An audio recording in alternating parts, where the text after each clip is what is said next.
The Orc first visited Hrothman's cattle, which sickened and died. Then it visited his young boy, my nephew Hrothulf, who was barely old enough to ride. The slaves whispered that it climbed the palisade. They heard its bare feet slapping on the cobbles. The hounds cowered and would not bark. Neither the hammer nor the cross gave the Orc pause. My brother's farm stands empty now. Even the crows and the skulking fox shun it.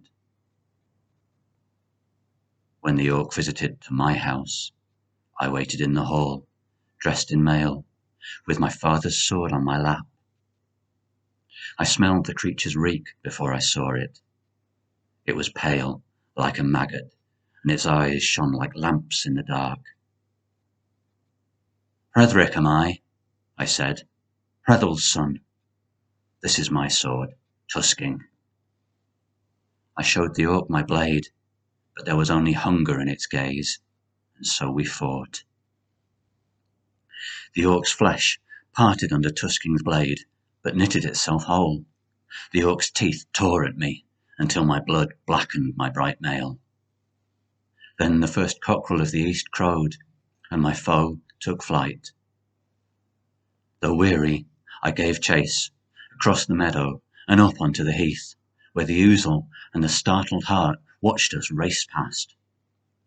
When dawn reddened the hilltops, we came to where a giant wall spanned the valley.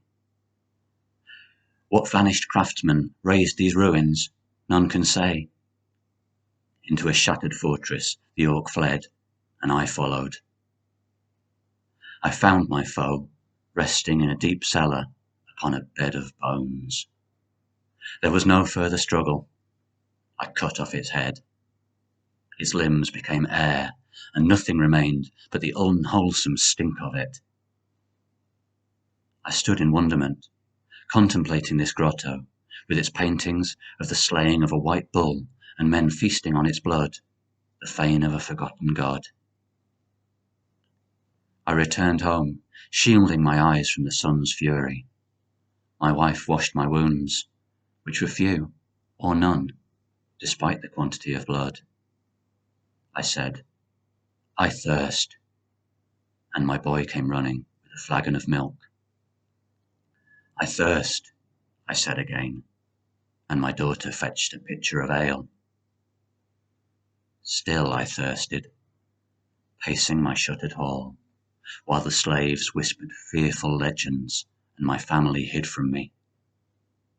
They locked themselves in the bower. Soon it will be night. I shall visit them.